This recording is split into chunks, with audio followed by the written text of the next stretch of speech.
यह कहानी एक छोटे से गांव की है जो चारों ओर से घने जंगलों से घिरा हुआ था। इस गांव का नाम सुरजनपुर था, जहां के लोग साधारण और शांति प्रिय थे। गांव में एक प्राचीन पीपल का पेड़ था, जिसके बारे में अनेक रहस्यमयी कहानियां प्रचलित थीं। माना जाता था कि इस पेड़ के पास जाने से लोग बीमार पड़ जाते थे और कुछ लोग तो लौटकर भी नहीं आए। इस डर से गांव वालों ने उस जगह को भूतिया जगह घोषित कर दिया था। गांव के पूर्वी छोर पर एक झोपड़ी थी, जहां एक साधु बाबा रहते थे, जिन्हें लोग काले बाबा के नाम से जानते थे। काले बाबा का असली नाम कालिया था, लेकिन उनकी जादुई शक्तियों और रहस्यमय जीवन शैली की वजह से लोग उन्हें काले बाबा के नाम से पुकारते थे। वे लंबे काले वस्त्र पहनते थे, उनके बाल बिखरे हुए और आंखें गहरी थीं।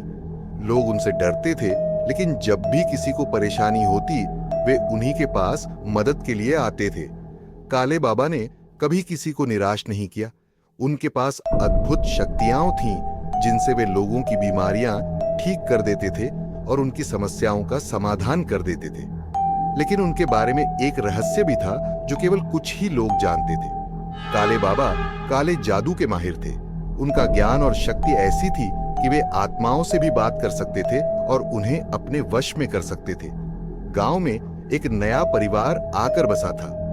इस परिवार में माता पिता और उनकी एक 16 साल की बेटी नंदिनी थी। नंदिनी बहुत जिज्ञासु स्वभाव की थी और गांव के बारे में सब कुछ जानना चाहती थी। वह उन लोगों में से नहीं थी जो अफवाहों पर यकीन कर लेती। उसे उन सभी कहानियों में सच्चाई का पता लगाना था, जिनके बारे में गांव वाले बातें करते थे।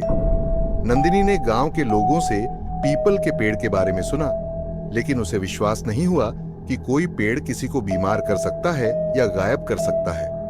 उसने ठान लिया कि वह उस पेड़ के पास जाकर खुद देखेगी कि वहां आखिर क्या है।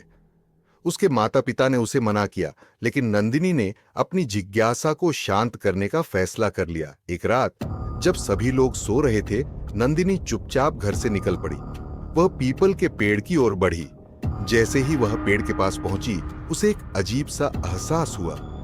हवा अचानक ठंडी हो गई और पेड़ के पत्ते बिना हवा के भी हिलने लगे। वह कुछ कदम और आगे बढ़ी और देखा कि पेड़ के पास एक छोटा सा मंदिर है।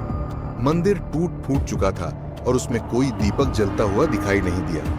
नंदिनी के कदम जैसे ही मंदिर के पास पड़े, उसे किसी की सिसकियां सुनाई देने लगी।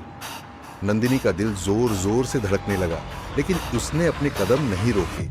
उसने सिसकियों की दिशा में देखा तो उसे एक धुंधली परछाई दिखाई दी। यह परछाई धीरे धीरे स्पष्ट होती गई और सामने काले बाबा खड़े थे। उनकी आंखों में एक अजीब सी चमक थी और चेहरे पर गंभीरता। नंदिनी ने उन्हें देखा और डरते हुए पूछी, बाबा, यहाँ क्या हो रहा है? ये सिसकियां किसकी हैं? काले बाबा ने गहरी आवाज में कहा, यह भूमि एक प्राचीन श्राप से ग्रसित है।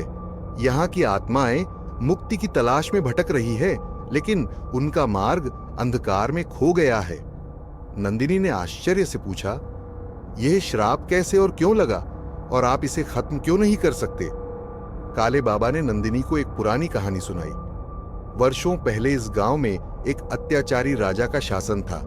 उसने यहाँ के निर्दोष लोगों को बेवजह मार डाला और उनकी आत्माएं शापित हो गई।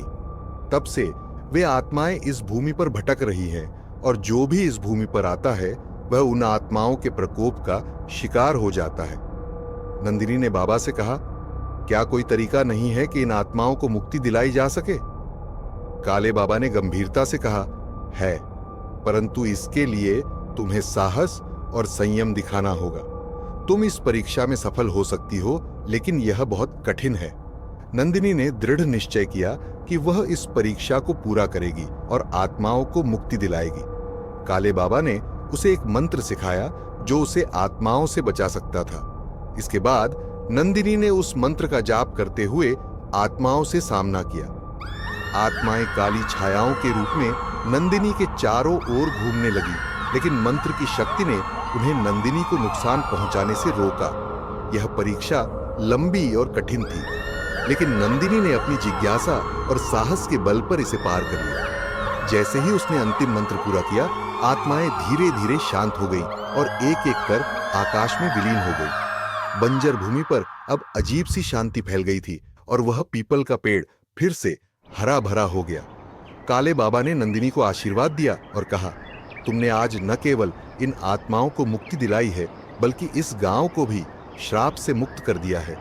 तुम्हारा साहस और धैर्य प्रशंसनीय है। इस घटना के बाद नंदिनी गांव की नायिका बन गई। गांव वालों ने उसे और उसके परिवार को बहुत सम्मान दिया। बंजर भूमि फिर से हरी भरी हो गई और लोग उस जगह बिना किसी डर के जाने लगे। काले बाबा ने भी नंदिनी को अपने ज्ञान का एक हिस्सा सौंपा ताकि वह लोगों की मदद कर सके और भविष्य में कोई भी ऐसी समस्या न आए। कहानी का संदेश स्पष्ट है, जिज्ञासा और साहस इंसान को अंधकार में भी रास्ता दिखा सकता है। अगर सही मार्गदर्शन मिले और सच्चा संकल्प हो तो सबसे भयानक शक्तियों को भी परास्त किया जा सकता है।